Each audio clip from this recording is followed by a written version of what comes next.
अरिहन्ताडं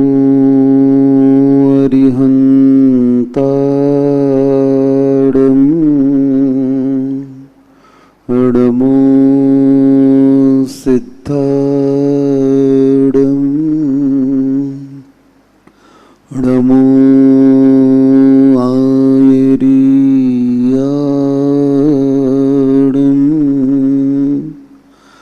अडमो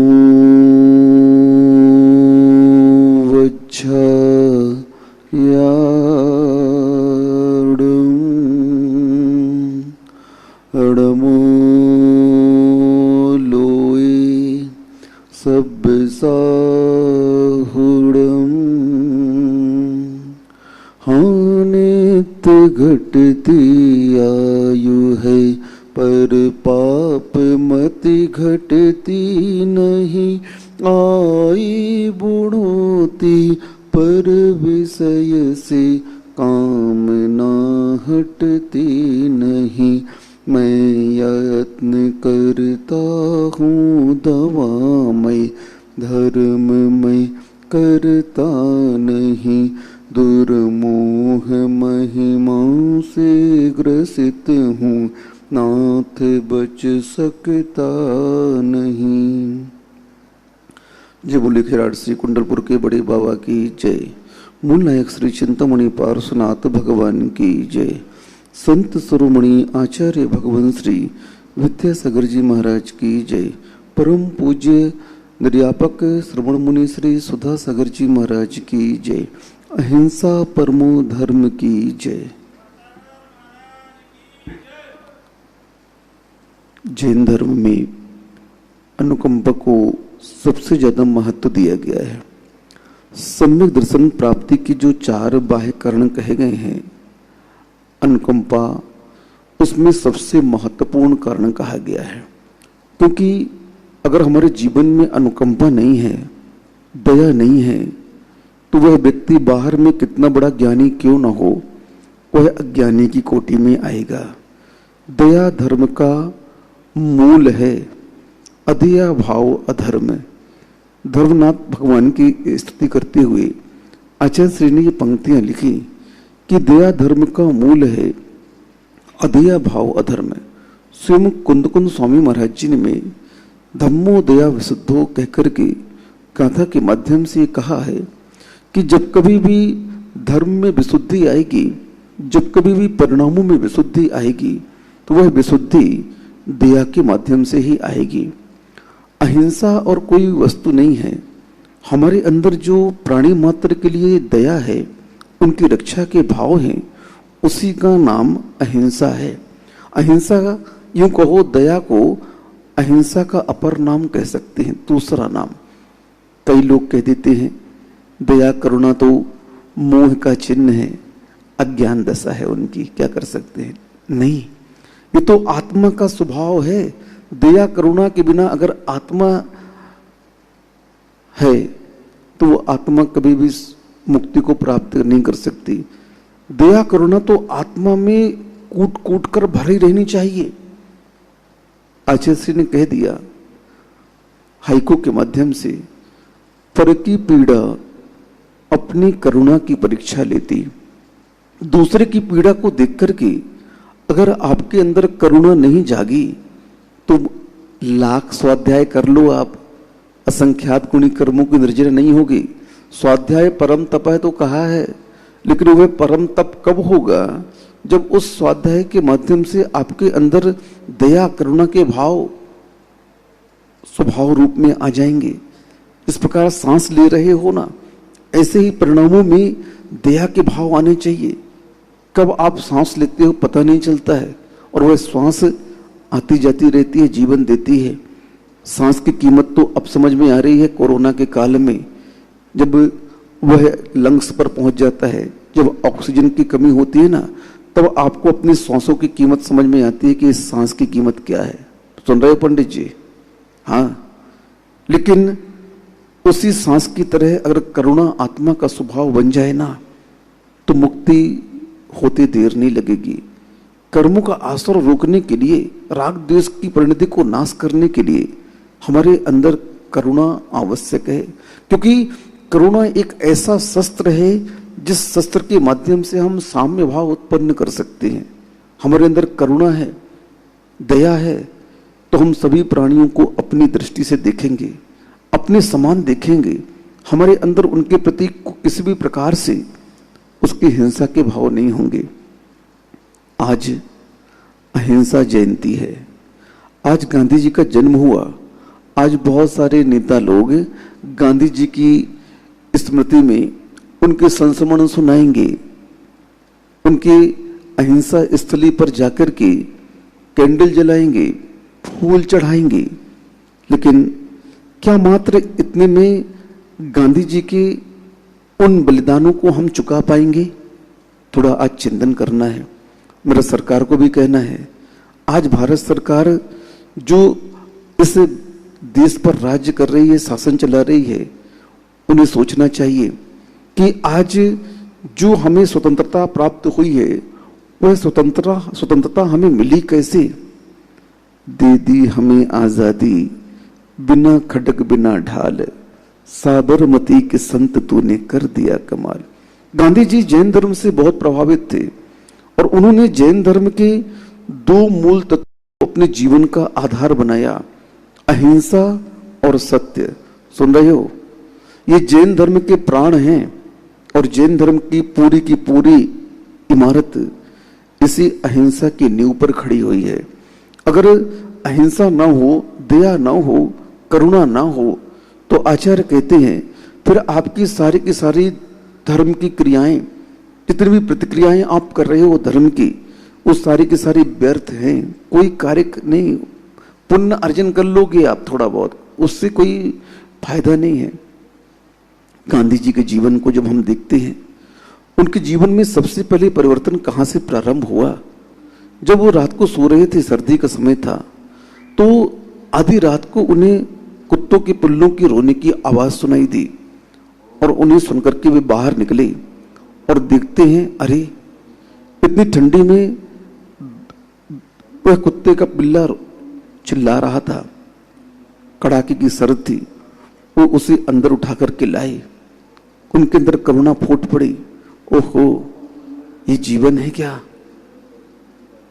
किस प्रकार मैं तो इतनी गादी के अंदर लेटा हुआ हूं, ऐसो आराम की जिंदगी कर रहा हूं, जी रहा हूं, और ये बस उस रात उस जीव की पीड़ा को देख करके उनके जीवन में परिवर्तन शुरू हो गया, उनका जीवन बदल गया और उन्होंने सोच लिया, अब मैं अपना जीवन इन प्राणियों की रक्षा में व्यतीत करूंगा, अब मैं अपना जीवन अपने लिए नहीं जीऊंगा। और उन्होंने कार्य शुरू कर दिया। हाँ, उन्होंने अपने जीवन में कई बार ऐसे कार्य किए। बलि के लिए बकरा जा रहा था, अड़ गए, नहीं, ये धर्म में कहीं नहीं लिखा है कि बलि दी जाए, और वे अड़ करके उन्होंने उस बकरे की बलि को रोक दिया। बोले आप मुझे बलि चढ़ा दीजिए, लेकिन मैं इस बकरे की बलि नहीं होने दूंगा। अहिंसा का इतना प्रभाव उनके जीवन में था कि आप लोग स्वयं देख लो। और वास्तव में अगर देखा जाए तो सारी समस्याओं का समाधान ये अहिंसा ही है और कोई नहीं। गांधी जी ने जब देखा कि ये तो हमारे लिए बहुत बड़ा आधार है, बहुत बड़ा शस्त्र है, और इस शस्त्र के बल पर मैं अंग्रेजों की शासन की नींव हिला सकता हूं, और इसका प्रयोग उन्होंने शुरू कर दिया। जब कोई भी प्रयोग किया जाता है प्रारंभ में, तो वह थोड़ा सा ऐसा लगता है कठिन सा कि मैं कैसे कर पाऊंगा, लेकिन जब वह उस सिद्धांत पर, उस प्रयोग पर अटल रहते हैं, तो वह प्रयोग वह कमाल कर दिखाता है। जो उसको उम्मीद थी, उस उम्मीद से ज्यादा वह पा जाता है। उन्होंने इस अहिंसा को आधार लेकर, उस सत्य को आधार लेकर सत्याग्रह आदि किए, और उन सत्याग्रहों के माध्यम से उन्होंने भारत को स्वतंत्र करा दिया। आप लोग स्वयं देख लो, उनके जीवन में, उनकी डायरियों को पढ़ करके देख लीजिए कि उनकी प्रत्येक क्रिया में अहिंसा झलकती थी। आश्रम में एक बार एक व्यक्ति दातून के लिए कुछ लकड़ी तोड़ने गया, वृक्ष की, नीम की, और साथ में वो कुछ ज्यादा पत्ते तोड़ करके ले आया। गांधी जी बोलते, ये क्या किया आपने? इतनी सारी आवश्यकता तो थी नहीं, तो क्यों लोग यार आप इसको लेकर के आ गए? अहिंसा के साथ अपरिग्रह पर भी उनका बहुत श्रद्धान था, और वे हमेशा प्रतिपल ये सोचते थे कि कोई भी वस्तु का अपव्यय नहीं होना चाहिए। अगर अपव्यय हो गया तो समझ लो हमने हिंसा कर दी। उस एक इंद्रिय में भी जीव है, उसमें भी प्राण है, उसमें भी संवेदनाएं हैं, वह भी व्यक्ति वो अपने उस दुख को महसूस करता है। ये बात अलग है कि उसके पास में व्यक्त करने की क्षमता नहीं है, लेकिन ये मत समझो कि उसके अंदर प्राण नहीं है। हमारे यहाँ जैन सिद्धांत में 10 प्राण कहे गए हैं और एक इंद्रियों में 4 प्राण पाए जाते हैं। जब 4 प्राण वहां उपस्थित हैं तो उस पीड़ा तो होगी उसको, पक्की बात है।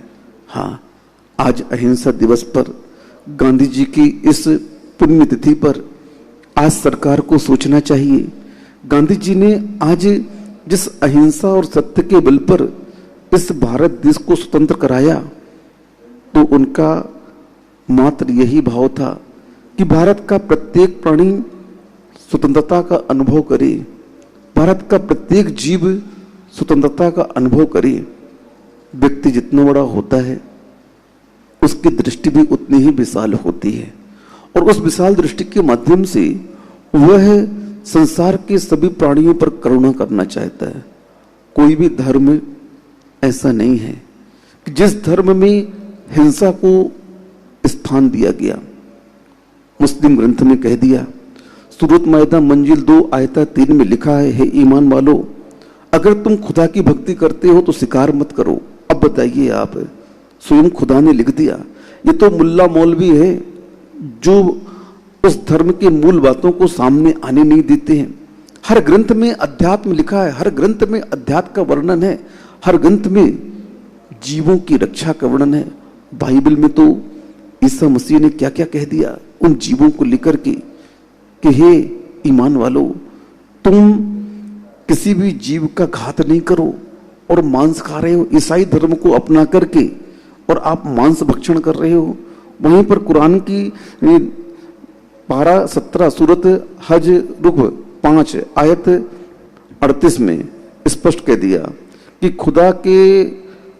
खुदा को कभी भी पशुओं का मांस खून कदापि न पहुंचेगा, हाँ बल्कि उनकी परहेजगारी उन्हें पहुंचेगी। अब बताइए, कुरान ग्रंथ में ऐसा लिख दिया उनके पैगंबरों ने, लेकिन हम क्या कर रहे हैं जरा सोचो। खुदा ने कभी भी ये नहीं कहा कि मांस खाओ, हाँ उन्होंने तो परहेजगारी की बात की है।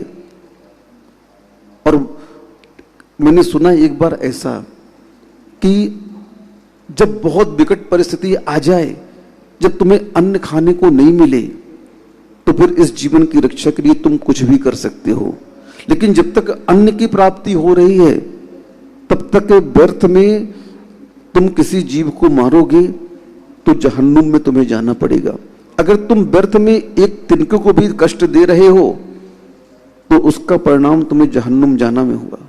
अब बताइए आप, इतना सूक्ष्म सिद्धांत उस कुरान में दिया हुआ है, लेकिन उस सूक्ष्म सिद्धांत को आज उस कौम की जनता तक, आवाम तक वहां के पंडित मौलवी लोग पहुंचा नहीं रहे हैं, और उसका परिणाम अथाधुंध मांसाहार हो रहा है। हमारे बड़े महाराज जी ने एक बार कहा, उनके पास में कोई मुस्लिम व्यक्ति आया और उनसे चर्चा हुई कि भाई आप मांस क्यों खाते हो? बोले हमारे यहाँ लिखा हुआ है मांस खाओ, मांसाहारी हमारी कौम है। तो महाराज ने बोला ठीक है, आज अपन लोग एक समझौता कर लेते हैं, हम लोग शाकाहारी हैं, हम लोग का नियम है मांस नहीं खाएंगे। अब आप लोग नियम ले लो कि आप लोग भी मांस अकेले खाओगे, शाकाहार नहीं खाओगे। आप मांसाहारी हो ना, तो आपका भोजन क्या होना चाहिए? आप हमारे शाकाहार को नहीं अपनाना। वो हंस पड़े, बोले महाराज जी आप लोगों से कोई जीत नहीं सकता है। वो बात वास्तव में सत्य है। प्रकृति की ओर जब हम देखते हैं तो कोई भी जीव मांसाहारी है ही नहीं। सुन रहे हो आप लोग? सभी कौम के, सभी जाति के लोग सुनिए, कोई भी जीव, पशु पक्षी भी मांसाहारी नहीं है। शेर का बच्चा जब जन्म लेता है, बताइए आप लोग, मांस खाता है क्या? शेर का बच्चा, शेरनी के बच्चा जन्म लिया तो क्या खाता है? पहले मांस, दूध पीता है। बिल्ली का बच्चा जन्म लेता है, दूध पीता है। कुत्ते का बच्चा जन्म लेता है, दूध पीता है। संसार के जितने भी प्राणी जिनको आप लोग मांसाहार बोलते हो, नरभक्षी बोलते हो, जिनका भोजन मात्र मांस ही है, ऐसे प्राणी का जन्म जब होता है तो जन्म से लेकर वह दूध से ही पलता है। जन्म लेकर वह मांस नहीं खाता। प्रकृति बोलती है नहीं, शाकाहार सर्वश्रेष्ठ आहार। ये सब सर्वश्रेष्ठ आहार इसलिए है कि बच्चे को प्रारंभ से मांस, ये तो मजबूरी है उनकी कि उनको कुछ भी खाने के लिए नहीं मिल रहा है और इसलिए वे आज मांस भक्षण कर रहे हैं। गांधी जी, उनका मांस का त्याग था। जब वे एक बार इंग्लैंड गए तो वहां के पादरी ने सोचा कि मैं गांधी जी को प्रभावित करके इन्हें मांस खिला दूंगा तो हमारे ईसाई धर्म को ये स्वीकार कर लेंगे। और उन्होंने गांधी जी को प्रतिदिन निमंत्रण दिया कि आप संडे संडे हमारे यहाँ भोजन के लिए आमंत्रित हैं। उस पादरी के 3 बच्चे थे और उन बच्चों को गांधी जी बहुत प्यार करते थे। जब गांधी जी का निमंत्रण था तो उस दिन उस पादरी के यहाँ शाकाहार भोजन बनाया गया। बच्चों ने पूछा, पिताजी आज ये भोजन क्यों बन रहा है? बोले वो भारत से गांधी जी आए हैं ना, वो मांसाहार नहीं करते हैं, उन्हें शाकाहार इसलिए बनाया गया है। और वो शाकाहार भोजन करते करते गांधी जी की चर्चा उन बच्चों से हुई। बच्चों को उस दिन वह भोजन बहुत अच्छा लगा। गांधी जी से वो पूछते हैं, बोले इन जीवों को क्यों नहीं मार के खाते आप लोग? इन्हें तो खाना चाहिए, अच्छे लगते हैं। बोले नहीं, इसमें हमारे जैसे प्राण हैं, संवेदनाएं हैं, हमारे जैसे इनके अंदर फीलिंग्स हैं। आप देख लो, आपके यहाँ जो कुत्ते रहते हैं, गाय रहते हैं, आप इन्हें जैसे बुलाते हो, जैसा करने के लिए कहते हो, वैसा करते कि नहीं करते? तो इनके अंदर फीलिंग्स है नहीं कि नहीं है? हाँ है। तो बोले हम जिस प्रकार हमारी कोई उंगली काट दे तो हमें कितना दर्द होता है, उतना दर्द इनके गले में छुरी चलने से होता है। बच्चे थे, समझ गए। बोले हाँ हाँ आप सही बोलते हैं, अब हम मांस का सेवन नहीं करेंगे। अब बताइए, उस अहिंसा का प्रभाव देखिए कि उस अहिंसा के प्रभाव से उस पादरी के बच्चों में परिवर्तन आ गया।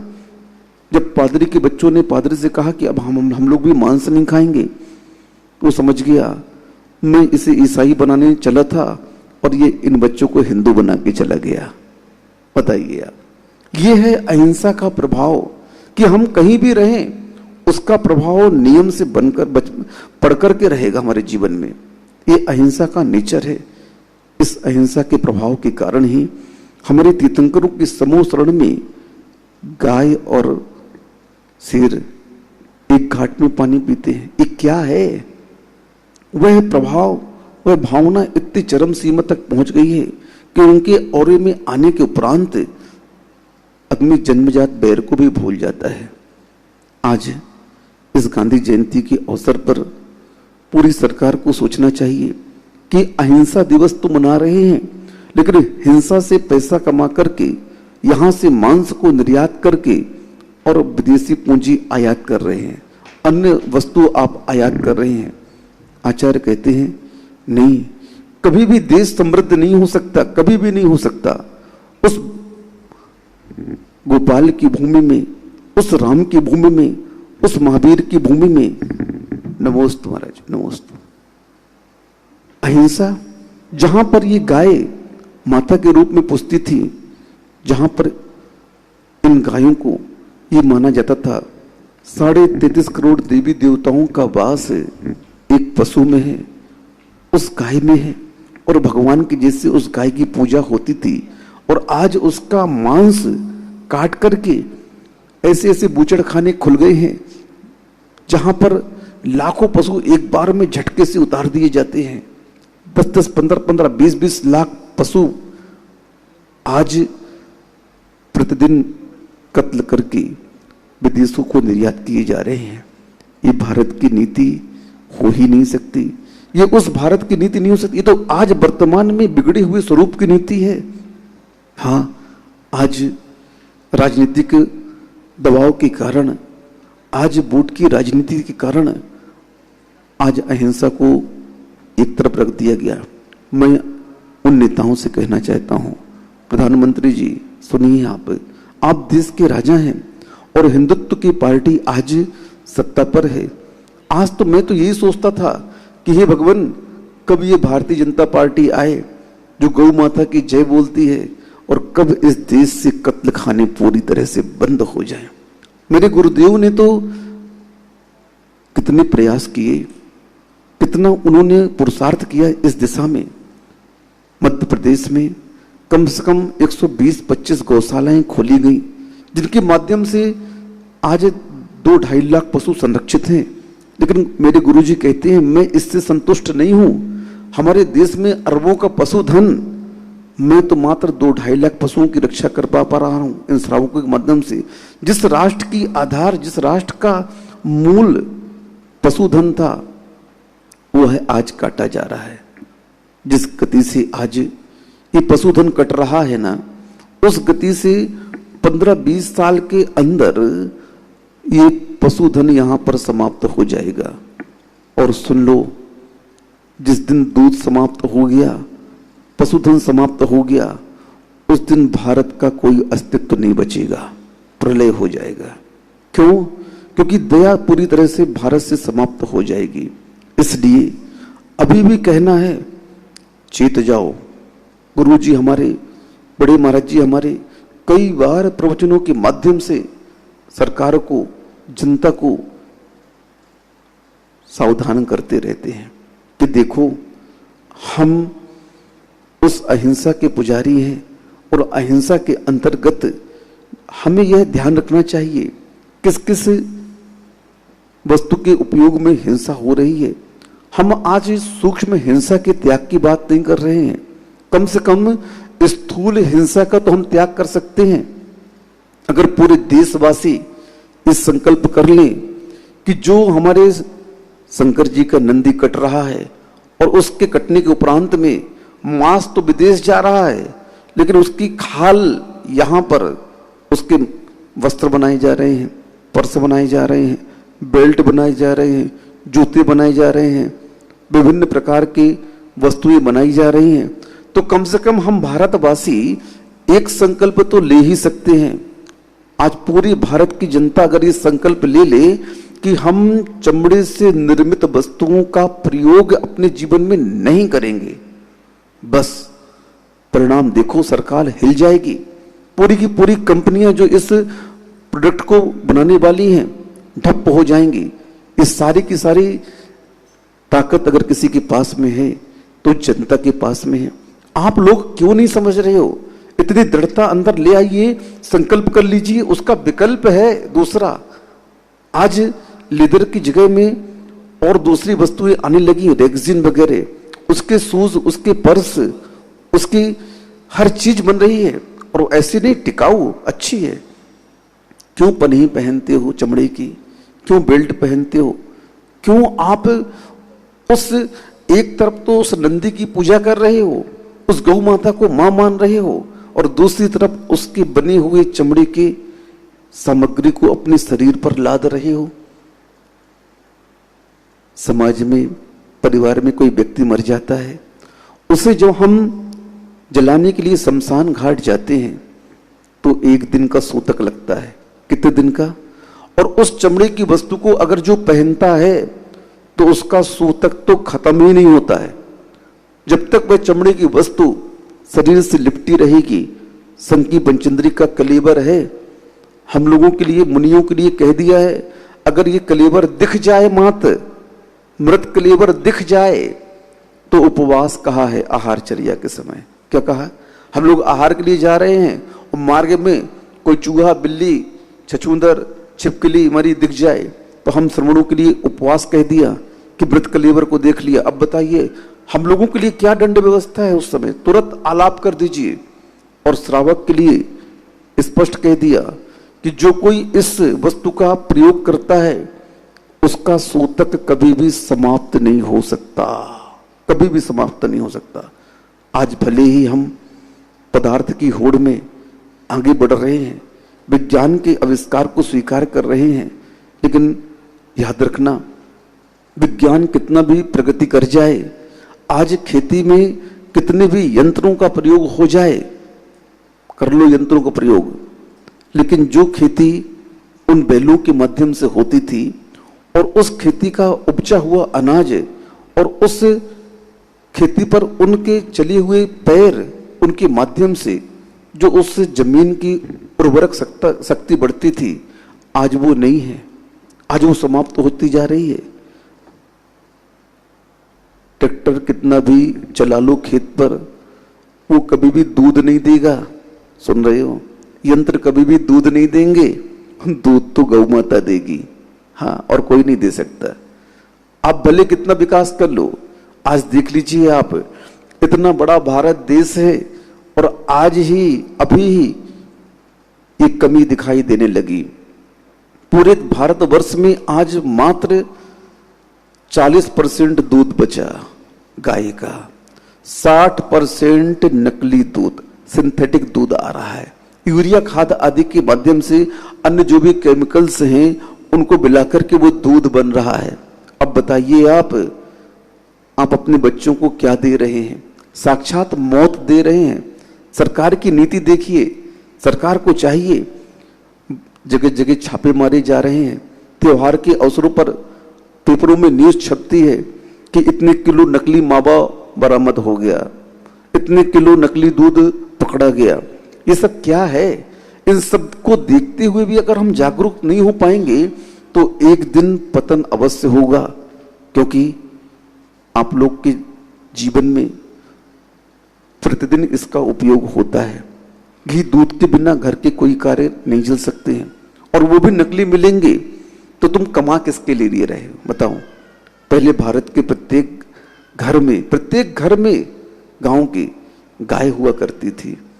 वास्तु के अनुसार ये कह दिया गया है, किसी भी घर का कितना भी वास्तु क्यों न बिगड़ा हो, एक गाय बांध दो, आपको वास्तु शास्त्र की आवश्यकता नहीं है, वो गाय घर का पूरा वास्तु सुधार देगी। अब बताइए, एक गाय पूरे वास्तु को सुधार देती है, एक गाय पूरे घर को अच्छी खाती है। कचड़ा आपकी जूठन खा लेती है बेचारी, छिलके खा लेती है, घास तिनके खा लेती है, क्या जो मिले वो खा लेता है पशु बेचारा, और बदले में तुम्हें क्या देता है? कितनी उपयोगी वस्तु दे रहा है आज वो तुम्हें, यूं कहो जीवन ही दे रहा है। दूसरी माँ का दर्जा दिया गया है। जब बच्चा पैदा होता है और पैदा होते ही उसकी माँ मर जाती है तो ये दूसरी माँ ही उसे पालती है। दूसरा जन्म उसे कौन देता है? सोचो जरा, आज गांधी के देश में, महावीर के देश में, कृष्ण के देश में, राम के देश में क्या हो रहा है?